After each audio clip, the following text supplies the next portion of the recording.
باپ بیٹے روح القدس کے نام میں آمین۔ مسیح یسوع میں reverend archbishop doctor Stephen Siddique کی جانب سے آپ سب کو سلام عرض ہے۔ آئے میرے عزیزو، آج ہم عبیدیہ اور یونس نبی کی کتاب کی اسٹڈی کرتے ہیں۔ تو سب سے پہلے ہم عبیدیہ کی کتاب کی اسٹڈی کرتے ہیں۔ عبیدیہ کا مطلب ہے یہوہ کا خادم۔ عبیدیہ عہد نامہ عتیق میں مختصر ترین کتاب ہے جو غالباً 587 کافمیم میں اس وقت لکھی گئی جب اہل بابل نے یروشلم پر حملہ کیا۔ عبیدیہ ایک ہی قوم ادوم یعنی عیسو کی نسل، جس کو عیسو کی نسل پروٹسٹنٹ تلفظ میں استعمال کیا جاتا ہے، تو عیسو کی نسل کی مذمت کرتا ہے کیونکہ اس نے اپنے ہی بھائی یعقوب کی نسل سے بدسلوکی کی۔ وہ ان کے سیاسی اور دفاعی تکبر کا ذکر کرتا ہے۔ اس نے تنبیہ کی کہ جو بھی قوم خدا کی نافرمانی کرے گی وہ عدالت سے بچ نہ سکے گی۔ خداوند کے لوگ مستقبل میں فتح مند ہوں گے اور ادوم سمیت ہمسایہ ملکوں پر حکمرانی کریں گے۔ کتاب کے 2 بڑے حصے ہیں۔ آیات 1 سے 16 ادوم اور قوموں پر خدا کی عدالت، آیات 17 سے 21 اسرائیل کی وسعت اور فتح۔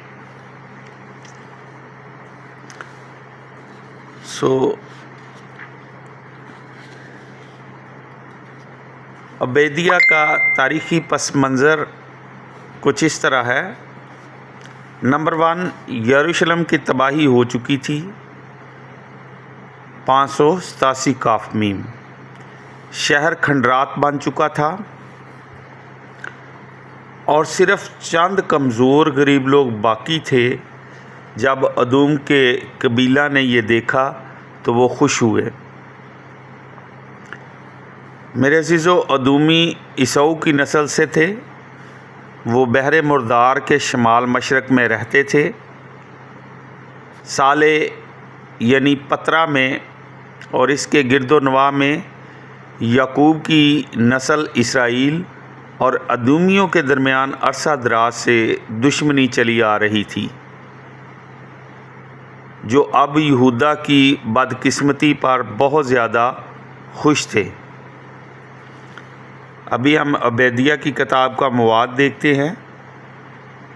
نمبر 1، ادومی یہودا کا تمسخر اڑاتے ہیں جو اس وقت یروشلم کی بربادی پر دکھ سے رو رہا تھا۔ وہ لوگوں پر ظلم و تشدد کرتے تھے جیسا کہ وہ انہیں محکوم کرنا چاہتے ہیں۔ وہ ان کی زندگی کے لیے خطرہ اور خوشحالی کی راہ میں رکاوٹ بنے ہوئے تھے۔ عبیدیہ ادوم کے اس رویے کی مذمت کرتا ہے اور ان کے خلاف نبوت کرتا ہے۔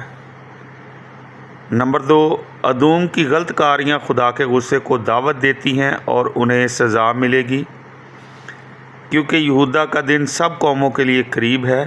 جیسا تم نے کیا ویسا ہی تمہارے ساتھ کیا جائے گا، تیرا بدلہ تیرے سر لایا جائے گا۔ آپ حوالہ جات اسٹڈی کر سکتے ہیں اس کے ساتھ۔ عبیدیہ 15، ارمیہ 49 7 سے 22 آیت، حزقیال 35 باب 1 سے 15 آیت۔ نمبر 3، یہودا یعنی اسرائیل کے لیے مستقبل میں نجات کا ایک وقت آ رہا ہے۔ اس دن اس کی قوت بحال ہوگی، اس کی سرزمین بڑھے گی اور پہلے سے کہیں زیادہ خوشحال ہوگی۔ عبیدیہ نبوت کرتا ہے کہ خدا کا شہر یروشلم پوری دنیا کا مرکز بنے گا اور بھائیوں کی طرح رہنے کے لیے سب کی حوصلہ افزائی کرے گا۔ اس کے ساتھ آپ حوالہ اسٹڈی کر سکتے ہیں۔ یوحنا 12 باب اس کی 31 سے 33 آیت۔ ابھی ہم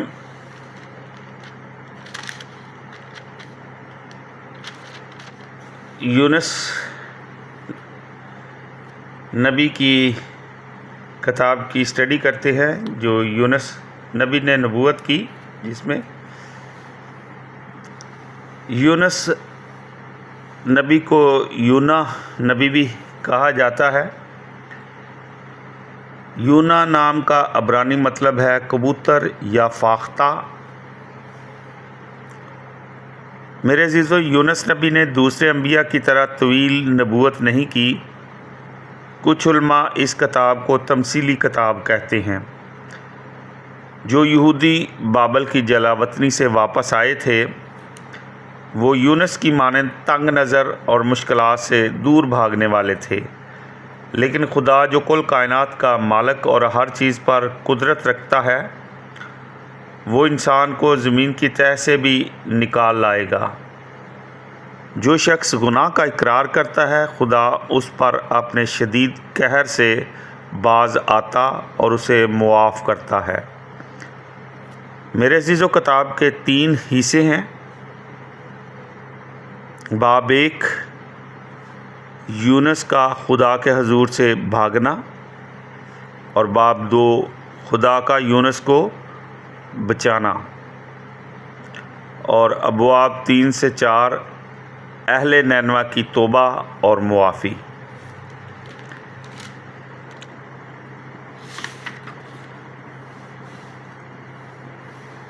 ابھی ہم دیکھتے ہیں کہ معلوم ہوتا ہے نمبر 1 پہ کہ یہ کتاب بابل میں جلاوطنی سے واپسی کے بعد لکھی گئی۔ نینوا شہر میں سٹیج تیار ہوا ہے، جو کہ پہلے سے تقریباً 612 کاف میم میں مکمل طور پر تباہ ہو چکا تھا، لہٰذا کہانی کا تعلق کسی طرح سے بھی تاریخی واقعہ سے نہیں۔ نمبر 2، نینوا کو اس بغض کے نشان کے طور پر استعمال کرتے ہوئے جو اسرائیل اشور کے لیے رکھتے ہیں، مصنف کچھ اہم تعلیمات دیتا ہے۔ آپ اسٹڈی کر سکتے ہیں خروج 34 باب 6 سے 7 آیت، اور مکابین کی پہلی کتاب اس کا پہلا باب اس کی 11 آیت۔ اس کو بھی اسٹڈی کر سکتے ہیں حوالہ کے طور پر۔ ابھی جو زلف دیکھتے ہیں، ملوک کی دوسری کتاب 14 باب اس کی 25 میں یونس نبی منظر عام پر آتا ہے، اور اس وقت کے شمالی اسرائیل کی خوشحالی اور علاقہ کے بڑھنے کی پیشن گوئی کرتا ہے۔ کچھ علماء اور دانشور یہ سمجھتے ہیں کہ اس حقیقت کی بنا پر اندازہ لگایا جا سکتا ہے کہ اس کتاب کا مصنف ایک محب وطن تھا، اور اس نے اپنی مرکزی کردار کو یونس کا نام دیا۔ جزء جب کتاب لکھی گئی تھی، اسرائیل کا اپنی آزادی کھو دینے کے سبب آس پاس کی قوموں سے بہت کم رابطہ تھا، اس لیے یہ ایک اچھا موقع تھا کہ اثر نو اپنے آباء و اجداد کے روایتی مذہب کو محفوظ رکھنے کی کوشش کی جائے اور بیرونی دنیا سے تمام رشتے ناطے توڑ دیے جائیں۔ جوزیم یہ اس قسم کا دور تھا جس میں خدا نے یونس کو حکم دیا کہ جا اور نینوا کے لوگوں کو تبدیل کر۔ خطرناک نینوا میں نہ جانے کے ارادے نے تمام اسرائیل کے ذہنی رویے کو خطرناک بنا دیا۔ خدا نے یونس کو جو کرنے کے لیے کہا وہ کافی حد تک ناکافی تھا۔ اس کے ساتھ آپ حوالہ جات اسٹڈی کر سکتے ہیں۔ نہمیہ 2 باب اس کی 12 آیت سے 3 باب کی 7 آیت تک، اور پھر ملوک کی پہلی کتاب اس کا 18 باب 20 سے 40 آیت۔ ملوک کو سلاطین کی کتاب پروٹسٹنٹ بائبل میں ترجمہ کیا گیا ہے۔ یہ صرف اس لیے بتاتا ہوں کیونکہ کچھ خادم ہمارے ساتھ ایسے ہیں جو پروٹسٹنٹ بائبل اسٹڈی کرتے ہیں، یا اس کو پڑھتے ہیں تو ان کے لیے تاکہ ان کو حوالہ تلاش کرنے میں آسانی ہو۔ اس کے بعد حوالہ آپ اسٹڈی کر سکتے ہیں اشعیا یعنی یسایہ 19 باب اس کی 20 سے 25 آیت۔ اب یونس نبی کی کتاب کا مواد دیکھتے ہیں۔ نمبر 1 ابواب 1 سے 2۔ پہلا باب اس کی پہلی سے تیسری آیت۔ یونس نے خداوند کا کلمہ پایا، اسے حکم ملا کہ جا اور نینوا میں منادی کر۔ یونس ساحل سمندر پر جاتا ہے اور ایک دور دراز کے ملک کو سفر کرنے کے لیے جہاز میں سوار ہوتا ہے۔ پہلے باب کی 34 سے 16ویں آیت۔ خداوند نے سمندر پر تند ہوا بھیجی۔ یونس اس بات کا اقرار کرتا ہے کہ وہ سمندر میں طوفان کا سبب ہے۔ جہاز کا سارا عملہ یونس کے خدا سے خوفزدہ ہے اور یونس کے گناہ کا بوجھ محسوس کرتا ہے۔ باب دوسرا، خدا ایک بڑی مچھلی کو حکم دیتا ہے کہ وہ یونس کو نگل جائے۔ 3 دن کے بعد مچھلی اسے خشکی پر اگل دیتی ہے۔ یونس جب مچھلی کے پیٹ میں تھا تو اس نے دعا کی۔ نمبر 2 ابواب 3 سے 4۔ تیسرے باب کی پہلی سے چوتھی آیت میں یونس اپنے نقطہ آغاز پر واپس جاتا ہے۔ اس نے دوسری بار خداوند کا کلمہ پایا۔ یونس خداوند کے کہے کے مطابق نینوا کو جاتا ہے۔ تیسرے باب کی 5ویں سے 10ویں آیت۔ یونس شہر میں داخل ہو کر واعظ کرتے ہوئے کہتا تھا کہ 40 دن کے بعد نینوا برباد ہو جائے گا۔ بادشاہ سے لے کر نینوا کے تمام باشندے خدا پر ایمان لائے، روزہ رکھا اور اپنی بری روشوں کو ترک کیا۔ خدا یہ حالت دیکھ کر اس عذاب سے پچھتایا جو اس نے ان پر لانے کو کہا تھا، اور عذاب لانے سے باز آیا۔ اس کے ساتھ آپ حوالہ اسٹڈی کر سکتے ہیں ارمیہ 18 باب اور اس کی 8ویں آیت، یوئیل 2 باب اس کی 12 سے 17 آیت۔ باب چوتھا، یونس ناخوش اور غصہ ہوا۔ خدا نے اس سے پوچھا تو کیوں ناراض ہے، یہ سوچتے ہوئے کہ صدون کی طرح نینوا بھی تباہ ہو جائے گا۔ یونس شہر سے باہر گیا اور یہ دیکھنے کے لیے کھڑا ہوا کہ اب کیا ہوگا۔ اس کے ساتھ آپ اسٹڈی کر سکتے ہیں تکوین یعنی پیدائش کی کتاب اس کا 18 باب اس کی 20 سے 19 آیت، 20 آیت سے 19ویں باب کی 29 آیت تک۔ خدا نے ارنڈ کا پودا لگا کر یونس کو خوش کیا تاکہ وہ اس پر سایہ کرے اور وہ گرمی سے بچے، لیکن اس کے بعد خدا نے ایک کیڑا بھیجا جس نے ارنڈ کو کاٹ ڈالا تو وہ سوکھ گیا۔ اس کے بعد خدا نے مشرق سے لو چلائی۔ یونس پھر ناراض ہوا اور اپنے لیے موت کی آرزو کی۔ آپ اس کے ساتھ حوالہ اسٹڈی کر سکتے ہیں ملوک یعنی سلاطین کی دوسری کتاب 19 باب اس کی 4 آیت۔ خدا نے یونس سے کہا کیا اس ارنڈ کے لیے تیرا غصہ راس ہے؟ کیا مجھے اس شہر عظیم نینوا کی فکر نہ ہوگی جس میں بے شمار مواشی کے علاوہ 1,20,000 سے زیادہ ایسے انسان جو اپنے دائیں اور بائیں ہاتھ میں بھی امتیاز نہیں کر سکتے۔ ابھی ہم دیکھتے ہیں کہ یونس میں نبی کی کتاب میں ہم کیا سیکھتے ہیں۔ نمبر 1، ایسے لگتا ہے کہ کہانی کو تصویروں یا کرداروں کے ایک مربوط سلسلہ کی صورت میں لکھا گیا ہے۔ خدا اور انسان کی اس کہانی میں جو خدا کی راہوں کی تصدیق کرنے سے قاصر ہے، یونس باعث تمسخر بنتا ہے۔ جو زلف یونس سوچتا ہے کہ اگر وہ خدا کی جگہ پر ہوتا تو وہ بہتر جانتا کہ کیا ہونا چاہیے تھا، لیکن وہ سوچتا ہے اور امید کرتا ہے کہ خدا کرے گا، اور خدا اسے کرنے کے لیے کہتا ہے۔ دونوں میں مشابہت نہیں ہے۔ اتنا بڑا فرق یونس کو ناخوش کرتا ہے۔ نینوا کو اس کے انتہا ظلم اور ناانصافی کے لیے برباد کرنے کے برعکس خدا لوگوں کو معاف کرنے کے لیے تیار تھا۔ یونس کے لیے اسے قبول کرنا ہرگز ممکن نہ تھا، اس لیے اس نے اسے غضبناک کر دیا۔ یونس نے کہا، میں آسمان کے خدا کی پرستش کرتا ہوں جس نے سمندر اور خشکی کو بنایا۔ اہلیان جہاز کے سامنے اس طرح اپنے ایمان کا اقرار کرنے سے یونس سب چیزوں کے خالق پر اپنے ایمان کا اعلان کر رہا تھا۔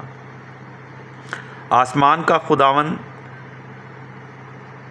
الوہیم جو دوسرے تمام معبودوں سے اعلیٰ و بالا ہے، الوہیم ان دنوں میں خدا کے لیے استعمال ہونے والا عام نام تھا، اور خیال کیا جاتا ہے کہ اہلیان جہاز اسے جانتے تھے۔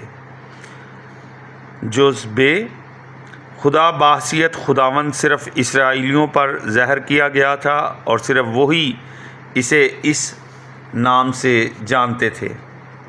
جز جیم یونس کا تضاد۔ کل کائنات خدا کی تابعداری کرتی ہے، سورج، ہوا، مچھلی، سمندر، درخت اور کیڑے مکوڑے۔ جب غیر اقوام اہلیان جہاز نے خداوند کے بارے یونس کی گواہی سنی تو وہ فوراً ہی ایمان لائے، قربانی گزارنی اور مدد کے لیے خداوند سے دعا کی۔ قربانی گزرانی اور مدد کے لیے خداوند سے دعا کی۔ نینوا کے لوگ بادشاہ سے لے کر ادنا تک اپنی بری راہوں سے کنارہ کرتے ہیں، ناانصافی کو چھوڑتے ہیں، خدا پر ایمان لاتے ہیں اور اس کی راہ پر چلتے ہیں۔ گو کہ یونس گواہی دیتا ہے کہ میں یہوہ کی پرستش کرتا ہوں، اس نے خدا کے تابعداری نہیں کی۔ جب اسے اس تضاد کا احساس ہوا، وہ آخرکار موت کی تمنا کرتا ہے۔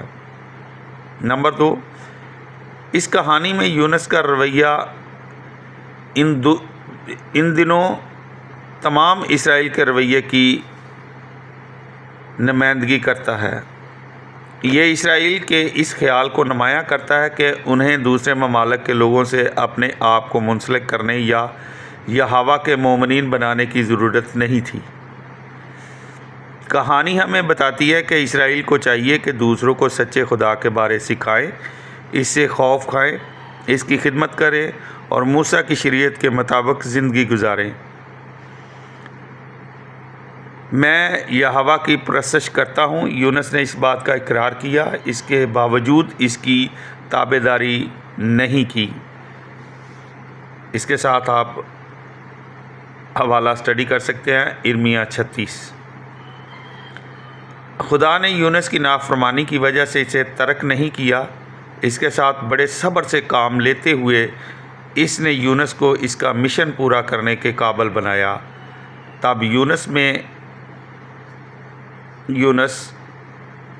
کیڑے اور ارنڈ کے لیے رویے میں تبدیلی اور ہمدردی دیکھ کر خدا خوش ہوا اور اسے ایک اشارہ دیا، ایک چھوٹی سی چیز، تاکہ اس پر سوچو بچار کر سکے۔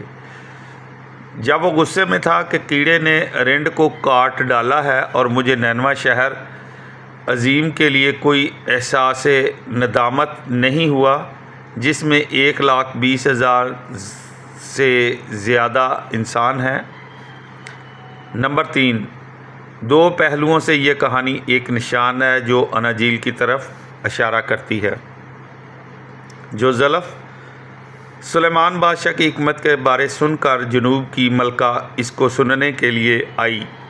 غیر قوم جہاز والوں اور نینوا کے لوگوں نے یونس کی دعوت کا فوراً جواب دیا۔